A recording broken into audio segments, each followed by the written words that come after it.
A night of senseless violence explodes in Leyland, West Virginia.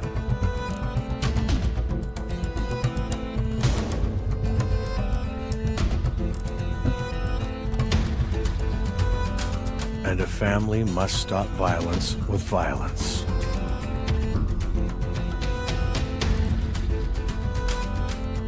And when one of their own go missing, they must look within for answers.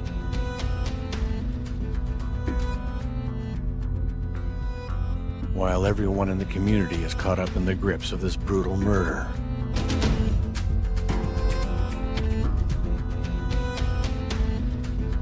an act of horror and perversion shows that in this case, the truth really is stranger than fiction. Leyland, West Virginia lies along a rural stretch of Highway 41, also known as Staniford Road in Fayette County. With a population of only 300, you can drive right past the town and barely notice. Although to outside eyes, Leyland is mostly hidden. This is a small town with a big heart and enjoys family, church, and mountain air. But for such a small town, it has seen more than its fair share of death. On March 2nd, 1915, this community suffers a heart-wrenching tragedy. Coal dust ignites and Leyland Mine No. 3 explodes, killing 112 men and leaving dozens more trapped underground. In the unimaginable days and hours that followed, 53 miners emerged from the mine, having shielded themselves from the deadly gas.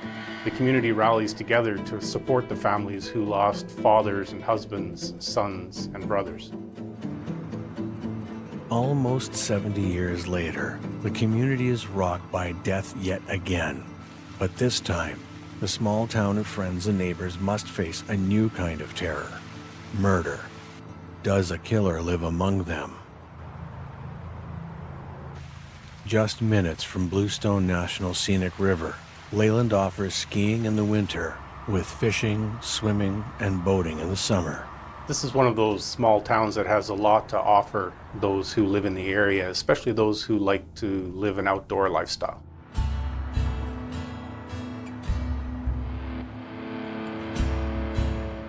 It is in these stunning surroundings that James Duncan and Cleo Stone meet.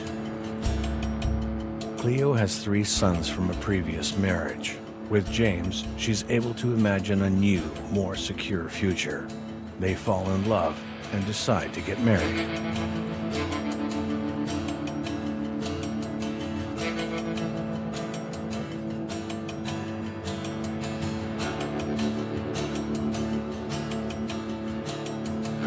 The newlyweds move into a small house of their own, and James is now the stepfather of 3 boys, including 17-year-old Jerry. Dorothy, Cleo's mother, lives next door, is well liked in this close-knit community, and considered a positive influence in her daughter's life.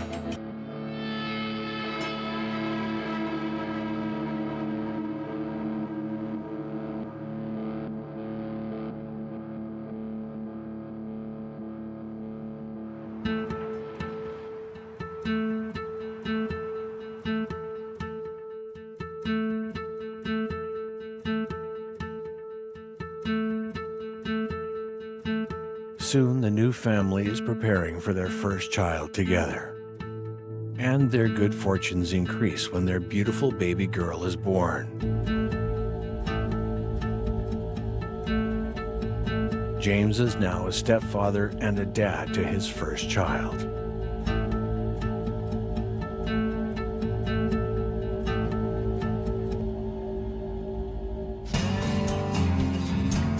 But Leyland is a small town, and at the time, it doesn't provide many opportunities. It's tough to make a living. James is underemployed, and with a growing family to provide for, he worries about money. This, however, doesn't stop him from traveling to the bar nearby Mount Hope, about 17 miles away, where he's known to have a drink or two. Despite James's absences, Cleo's mother, Dorothy, fills the void with her positive presence, while James and Cleo try to make the marriage work.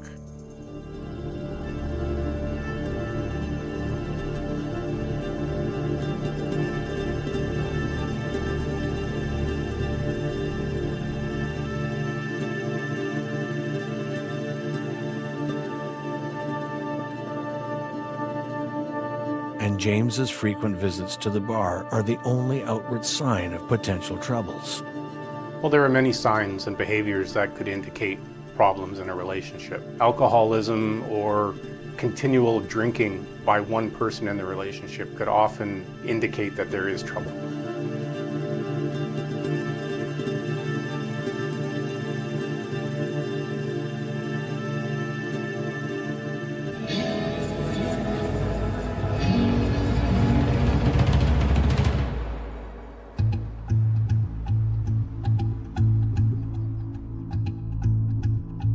Cleo is home with her children who are all asleep, while James is once again at the bar. Mysterious noises wake up Cleo, who decides to investigate. Is it an intruder? Cleo knows that there's a gun in the kitchen. She quickly finds herself in a confrontation. If James, whose responsibility is to protect his family, is inebriated, how effective would he be in that role? A loud noise wakes up 17-year-old Jerry. He tries to identify the sound. Is it a door slammed shut? A scream? Jerry has to make a tough decision. Should he investigate or hide? Try to protect his little brothers and baby sister, or confront the intruder?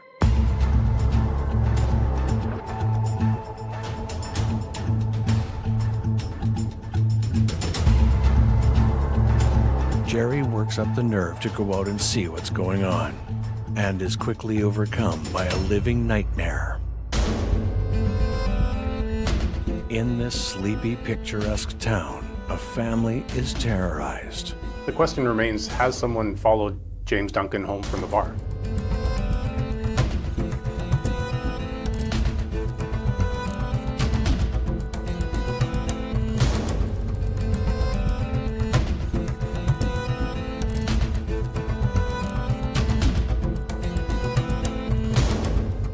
The family is frantic as they fight for their lives, jostling back and forth as they try to protect the youngest in their home from the violence. They have to use whatever they can find. Then the danger escalates. Whenever a weapon's introduced in a situation like this, it definitely works to escalate the danger inherent in the situation, whether or not that's intentional.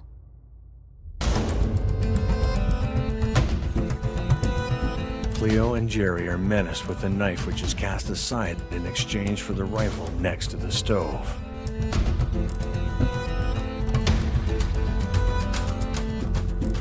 Now Cleo and Jerry are threatened with a loaded rifle as it's frantically waved around and pointed at them.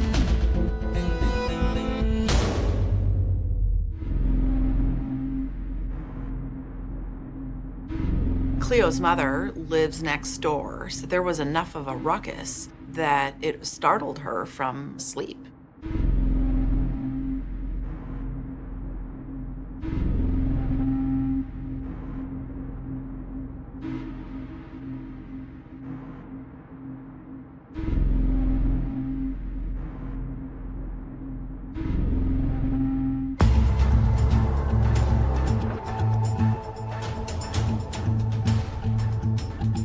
After being startled awake, Dorothy is horrified to discover someone terrorizing her family and waving a gun around.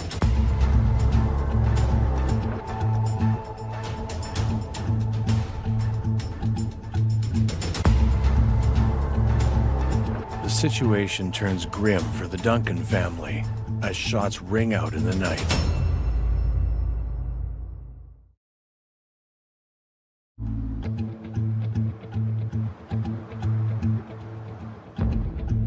Leyland, West Virginia has had its share of tragedy over the years.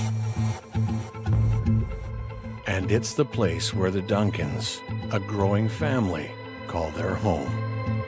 But tonight, There are forces threatening the safety of this family and the fabric of the entire town.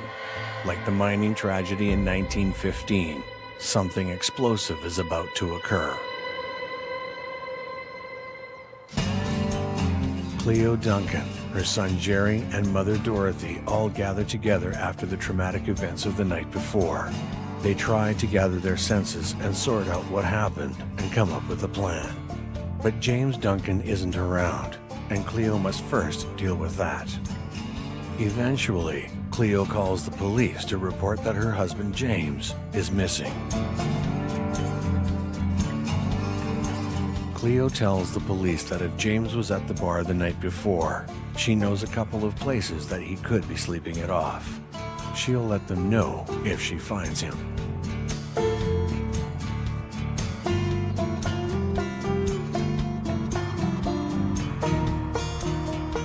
They know Leyland intimately and all the spots that James likes best.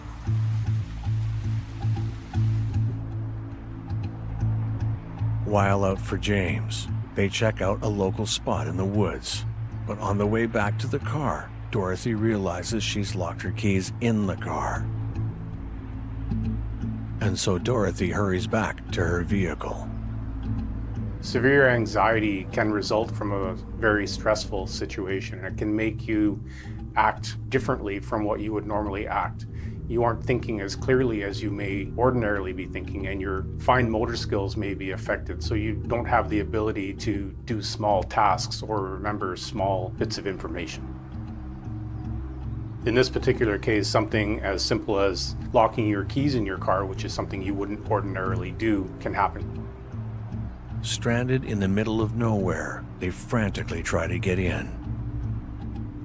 But luckily, they live in a small town where neighbors help neighbors, and they were rescued by somebody that they knew.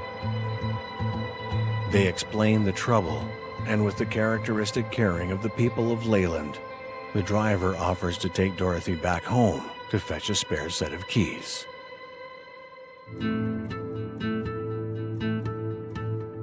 And with the help of an unexpected friend, soon Dorothy, Cleo, and Jerry are back on the road and dealing with the whereabouts of James. Meanwhile, police begin to look into Cleo's call about her missing husband. Mental health and addictions play a large role in adult missing people. And we know James likes to have a drink.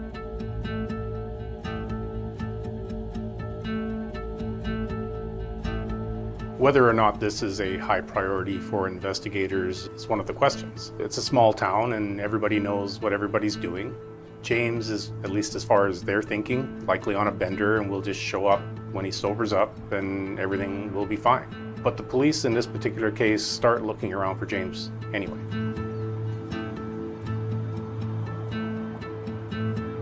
It doesn't take officers long to spot a truck parked on an embankment next to the river. Could this truck belong to James Duncan? The officer calls in the plate number and confirms that it is, in fact, James Duncan's truck. Police search James's truck, hoping to uncover clues as to where he might be. My first thought would be that Duncan would be in his truck sleeping it off. Nobody expects foul play at this point. But James Duncan isn't in his truck. Is it possible James could have drunkenly stumbled into the river? Finding James Duncan's truck empty near the river isn't good. It's entirely possible he's in the river. Investigators would want to search the riverbank in and around the area where his truck is found to determine if there are any tracks leading to the water's edge. Are there any witnesses that may have seen somebody entering the river? It's very important to start searching as quickly as possible. Preparations are made to drag the river. There are a lot of factors that go into determining where a search would begin. In my experience, the investigators or the divers would probably want to start searching fairly close to where the person potentially entered the river. Beyond just finding a potential body, there is potentially other evidence that may turn up, whether there be weapons or clothing or other objects related to James Duncan. Word spreads quickly around Leyland that James Duncan is missing. Everyone has a theory. This has to be a terrible time for the family to await to see what the police have uncovered. As the minutes become hours and hours become days, the tension for the family rises to an unbearable degree. To most in the community, it's now clear that James is not somewhere sleeping it off. James is officially a missing person, and so the river is searched where his abandoned truck was found.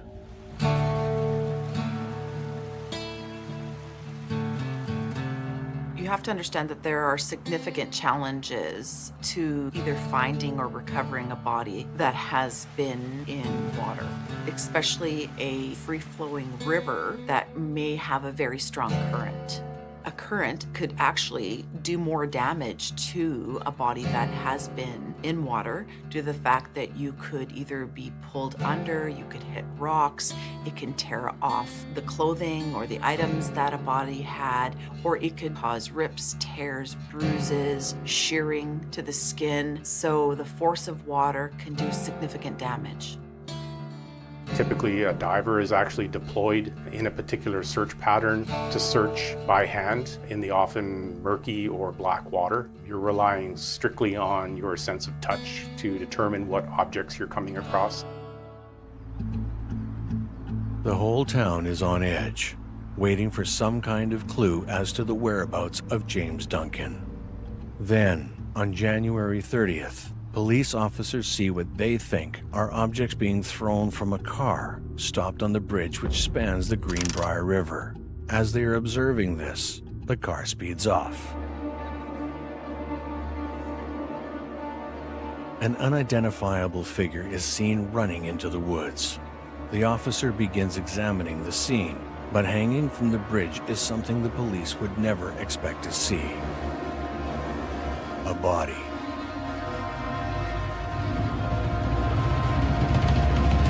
It is a horrific, dismembered body hanging by his feet because he's become entangled in the bridge and is hanging literally upside down.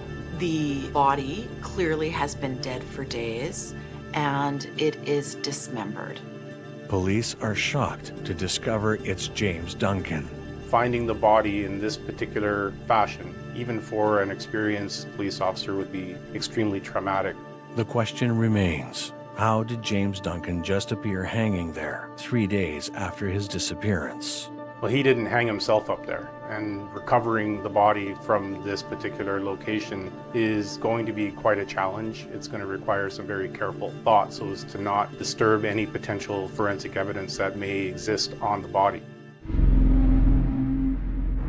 The officers struggle with how to get James's body off the bridge, and that's when they see a haunting image. The killer has cut out his heart and lungs.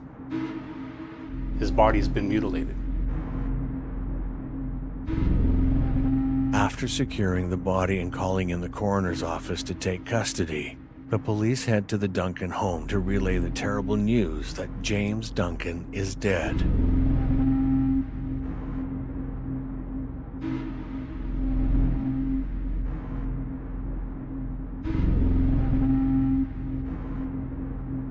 Who killed him? What happened that night at their home? Is Cleo protecting someone? Or is she scared of someone? Who is terrorizing this family? Everyone in town is imagining frightening scenarios. The community is rattled. Who has come into their town and done something so heinous? They wonder about their safety as police begin the investigation. Finding a body mutilated in this fashion certainly spooks the community. It takes them back to the 70s when a serial killer known as the Mad Butcher operated in the Fayette area. In that particular case, we have 7 people murdered over the span of 2 years. All of them were mutilated and dismembered. One of them was cut into 13 pieces. The fact is, the Mad Butcher was never caught. Maybe he struck again. The police begin their investigation into the murder of James Duncan. In the Mad Butcher case, the victims had 2 things in common. They were all men, and they were all rumored to be hitchhiking. Then, the disappearances and the killings abruptly stop. Many wonder if the killer dies or ends up in jail for another crime. The last reported murder is 1964. 18 years later, could he be back? Or is it a copycat? Police start asking around. They hear from many people that James spends a lot of time at the local bar in Mount Hope. Is it possible he met his killer at this location or any other place he may have been the night he disappeared? And then there's his family who files the missing persons report. What information do they have in this homicide? Cleo Jane Duncan is a person of interest, as would any spouse in a case like this. But finding a body hanging from a bridge, mutilated the way it was, it's highly unlikely, in my experience, that a spouse would do something like this. The 1980s are defined by stranger danger, as well as a growing fear as to who might be in your own neighborhood. Missing children appear on milk cartons. There's a mass panic surrounding the Tylenol murders. Even Halloween feels dangerous. The first reports of killer clowns terrify everyone. Each of these moments of social unrest signal Americans' growing alarm and fear that there are serial killers all around us. There are movies and news stories about devil worship. It's much easier for this small town to imagine a terrifying outsider than a terrifying insider. Is it possible that James met his unfortunate end at the hands of a complete stranger? The bartender acknowledges to the police that James is a regular, and he listens to many of James's stories. The bartender's impression is that his life is not good at home. In particular, James appears upset on the last night he was seen at the bar. As the investigation digs deeper, they uncover when Cleo reports James missing. She doesn't tell the police that he came home drunk and that there was an incident at home. It was James who was terrorizing the family. He woke up Jerry and Cleo's mother with all the commotion. Cleo appears to be holding back some of the details from the evening he went missing. In a situation like this, the first group of people that police are going to want to look at are people who are close to the victim. So in this case, they're going to want to look at the family and see if there are any family conflicts that may lead to a motive. And then they're also going to look at other individuals in town to see if Mr. Duncan had a feud with anyone there. It's important for the police to be really careful when they're dealing with the family, because while the family, as people who are close to the victim, are going to be one of the first groups of people who's looked at, it's also important to remember that they're grieving. Did someone who lives in this small town of Leyland murder James Duncan? Or was it someone in his home? Police need answers for this devastated family. They investigate all possible leads. And so, police decide it's time to bring James's entire family in for questioning. But what do the bereft know about this tragic incident that they haven't already relayed to the police?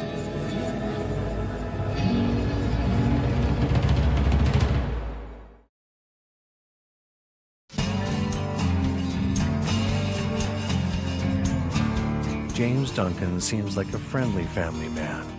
He's married to Cleo with a new baby and are living in Leyland, West Virginia.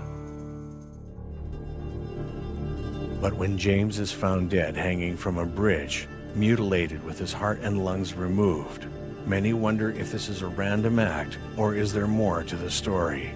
Not everyone in this sleepy town knows that he's an abusive alcoholic with a nasty temper. The autopsy of James Duncan revealed that his cause of death was from a gunshot wound, not from the dismemberment of his lungs and his heart. This is important evidence. Bullets tell stories. The Mad Butcher shot his victims before he mutilated them. So in this particular case, they want to see if they can get a match to the bullet that was found in James Duncan. The heart and lungs were removed from Mr. Duncan's body post-mortem, and it was a .22 caliber bullet that caused his death. As the truth starts to creep out about the man that James Duncan was, suspicion grows towards Cleo. But Cleo isn't as good at keeping secrets as she may think. And some locals are happy to talk about their suspicions on what transpired the evening James is murdered. Very often people think they have an understanding of what's going on behind closed doors when in fact they really don't know. Very often in events like this, we really don't understand the extent of abuse that may be taking place. We often ask ourselves, well, why didn't they just leave? Why didn't they do something to better their situation? And the fact is, it's very difficult to know what to do. Dorothy and her daughter are very close, so it would make sense that Dorothy would be aware of the kind of husband that James was. So the police are definitely going to want to speak with her. Dorothy also lives next door, so there's a good chance that if there was some sort of disturbance, Dorothy would have seen or heard something. Police also have questions about James's relationship with teenage Jerry. Relationships between step-parents and teenage children are often strained as the new parental figures introduce new ways of managing a household. As police delve into who James Duncan is, the more they realize he is not well liked by anyone, including his stepson Jerry. Well, it's very important when conducting interrogations of suspects or people involved in an event that they be separated and be given the opportunity to provide their account of what happened in the absence of somebody else having an influence on their information. In this particular case, they seem to be thinking that Jerry is the one who pulled the trigger. But Cleo won't let the police think that Jerry committed any crime. She decides to tell the truth. She's been protecting her family and even James by not being honest. But now she comes clean.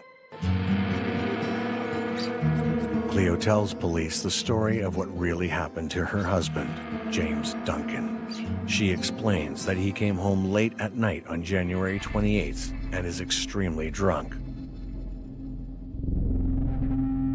He's also agitated and demanding food. She gets out of bed as quickly as she can. She wants to appease him so the kids won't wake up, and she tries to calm him down.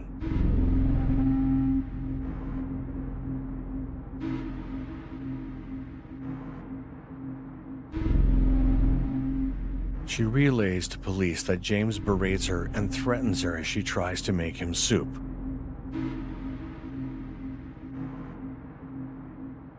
James complains the soup is cold. He demands another bowl and says, "This time it better be hot."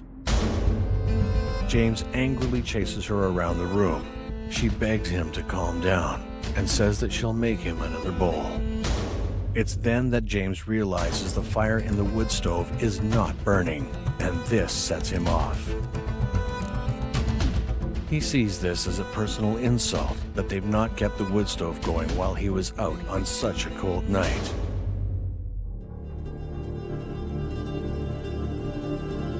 Jerry, meanwhile, is in his bedroom listening to what is a common event, the abusive behavior of his stepfather, and so Jerry decides to help.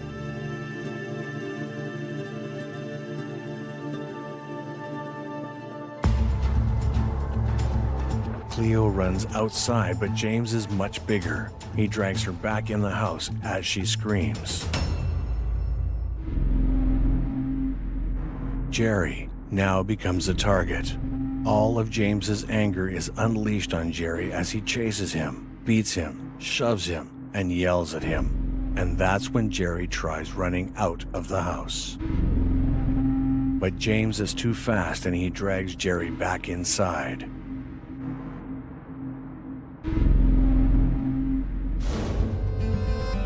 He's threatening them and scaring everyone in a whole new way. This isn't really much of a surprise to anyone who would have known James. They should have just told the truth, but nobody really understands what it's like to be faced with that situation. When you're living with an abuser, you're basically made to feel worthless, that anything you say is unbelievable and nobody would take your word for it. So it's not very difficult to understand why they may not have come forward with the truth right at the outset. It's around this time that James pulls out a gun and is now threatening everyone with it. James sits them down at the table in some sort of demented, deranged family meeting. And he tries to convince them that if they had acted better, he wouldn't have to be doing what he was doing. By this time, the young kids are up, the baby's crying, and they feel helpless as to what they can do at this point. The sad irony of all this is that this gun belongs to Dorothy. One would ask why Dorothy's gun would be at that house. Was some sort of protection needed? Just then, Dorothy wakes up to screaming in the middle of the night and runs over to her daughter's home. She walks into a horrifying moment. Dorothy begs James to remain calm and put the gun down. Then, Dorothy's mama bear instincts take over, and she wrestles the gun away from James. He lunges at her to get the gun away and frightens her in a crazed fury of drunkenness. And that's when Dorothy shoots James.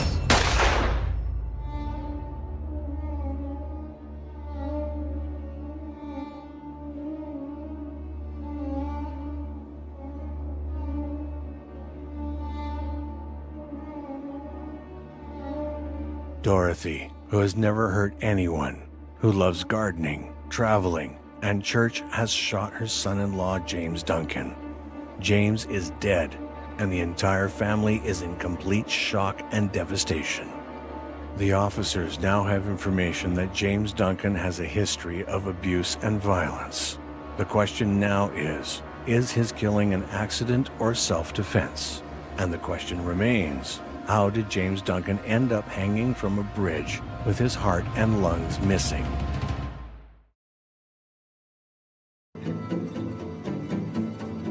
James Duncan of Leyland, West Virginia, has been murdered and is found hanging from a bridge, his heart and lungs missing.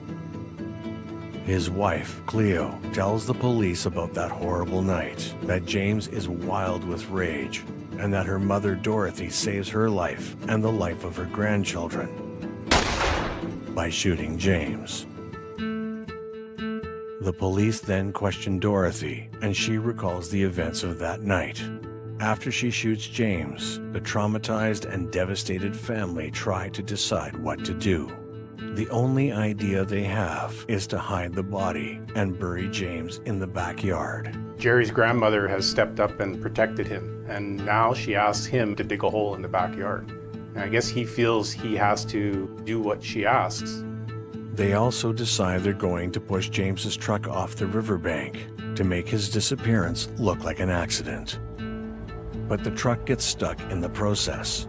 They don't have the strength to push it further into the river, and so they decide to leave it.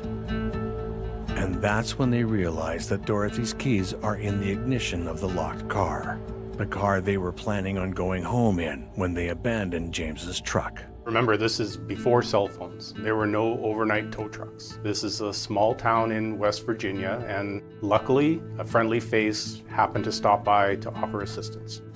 The stranger drives Dorothy home so she can grab her spare set of keys. Later, the family drives back to the house. Once home, Cleo reports James missing. These are law-abiding citizens with no previous issues with the law. They're church-going, they're well-liked in the community. A few days later, Cleo is hysterical. James's death torments her. Cleo thinks her guilt will ease if James receives a proper burial. She convinces her family that if they put him in the river, he'll be found by police when they drag the river again. The grisly job falls to Jerry to dig up James Duncan's body from his shallow grave. Imagine how traumatic this is for Jerry. First, he had to deal with the abuse and the trauma, and then there was the death itself and all the guilt and shame associated with that. And now this. Cleo and Dorothy then prepare to dispose of James's body in the river. These are nice ladies. They're devastated and full of guilt over what's happened, and they're really not thinking clearly. But now the idea that they want to dig up a body and throw it in the river on top of all that, somehow they think that retrieving the body and dumping it in the river is a better plan. But before they even get in the car, Dorothy stops everything. She realizes that when the police find James, they'll find the bullet and match it to her gun. Dorothy decides that she must remove the bullet before they dispose of the body. It makes no sense. These ladies clearly aren't thinking straight. They're traumatized and probably haven't slept in days. These are really bad choices, and everything they've done since the death of James makes them look more guilty. Dorothy cuts into the body of her son-in-law looking for the bullet that killed him. She can't find it. She is desperate. She cuts out his heart and lungs and puts them into a bag, planning to dispose of them at a later date. In this case, the truth is stranger than fiction. A hysterical killer cannot perform an autopsy and believe that they can find a bullet in a chest. That is why trained professionals such as a forensic pathologist performs an autopsy under a medical legal death investigation to prove how Mr. Duncan died and not a hysterical grandmother. Even though Dorothy can't retrieve the bullet, they still decide to push on with the plan. They drive to Wiggins Bridge in Hinton, about 45 minutes away from Leyland.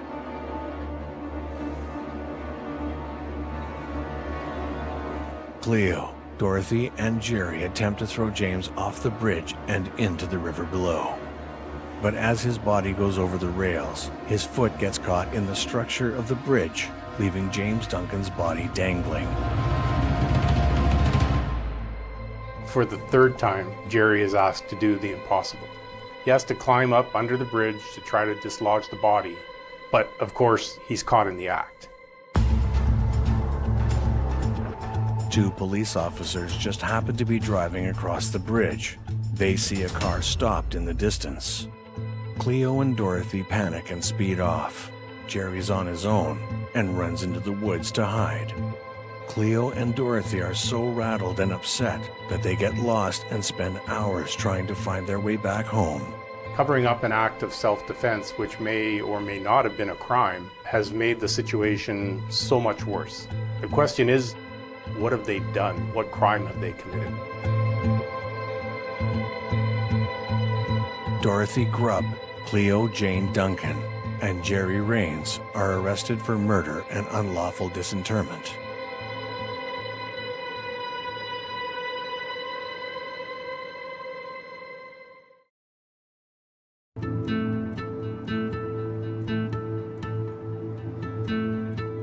Dorothy, Cleo, and Jerry confess to the murder of James Duncan. Cleo and Dorothy are released from Fayette County Jail after a February 2nd, 1983 hearing. Their bail is $50,000 each. Cleo's 17-year-old son, Jeremy Rains, is also charged with murder and placed in the State Juvenile Detention Center in Princeton. Considering the serious nature of the offense as well as the cover-up, it is unusual that Cleo and Dorothy are released on bail with such a small bond and that Jerry's not tried as an adult. And really what that does is speak to the unusual surrounding circumstances and the type of person that the victim was. In this situation, it's more likely that they're going to be released because they're not seen to pose a threat to the community.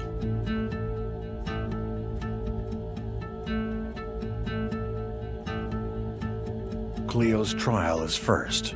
Cleo is tried on 2 counts, 1 charge of murder, 1 of unlawful disinterment. She testifies that James came home that night drunk and beat her and Jerry. James then chases them around the house with a butcher knife and a gun. Cleo also testifies that her mother, Dorothy Grubb, enters the home, wrestles the gun away from James, and fires the fatal shot. Cleo's lawyer argues that James wasn't hung from the bridge on purpose, that essentially it was an accident that occurred because when they tried to push him off, his foot got caught on the bridge. So what this means is that what appears to be very brutal circumstances are actually more of an unhappy accident. Cleo is acquitted on the murder count by the Fayette County jury. but found guilty of unlawful disinterment of a body. Fayette County Circuit Judge J. Zane Summerfield states that he has taken into consideration the brutality of the act, the fact that Cleo lied, and that she involved children in the cover-up. For that, he sentences Cleo Duncan to 2 to 5 years at West Virginia State Prison for Women. It's clear to everyone involved in this, including the judge, that Cleo's been through a lot. So she has shown a significant amount of leniency. She's released on bail pending the outcome of her appeal. And this is in recognizance of the fact that Cleo not only has been through an abusive relationship, but now she's been through this ordeal, the guilt, and having to go through the justice system as well. Cleo appeals her sentence on April 22, 1988. The jury's judgment is upheld, but the judge then suspends her sentence, so she is free. Judge Summerfield, while he denies the appeal and upholds the judgment, agrees to suspend Cleo's sentence so she's able to remain out of custody. And what the judge says is that her children need her, so he's recognizing what this family has been through and is very sympathetic to her as a mother. Dorothy Grubbs does not go to trial. She pleads guilty to manslaughter and to unlawful disinterment. Dorothy states she didn't intend to kill James Duncan, but she says, "I am guilty because I did shoot him."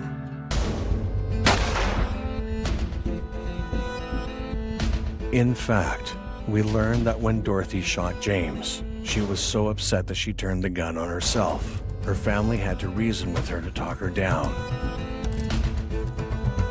Dorothy's sentence is 2 to 5 years for disinterment of a dead body and 1 to 5 years for voluntary manslaughter. The judge essentially suspends her sentence and gives her credit for 55 days in custody. These are very light sentences, and essentially they give the impression that she has gotten away with murder, dismemberment, and a cover-up. But I guess it's hard to know if this is actually a bad thing. It's hard to even know if the original shooting of James Duncan was in fact a crime.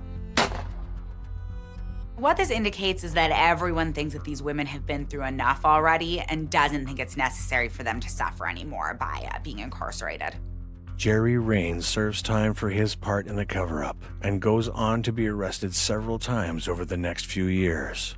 Sadly, Jerry dies in a car accident in February 2009 at the age of 43. The community rallies around 2 women who stood up and fought back against an abusive man and protected their family under the most horrifying circumstances. Many people in the community of Leyland, West Virginia believe justice was served. These mothers return to their families, and a small community moves on from these horrific events.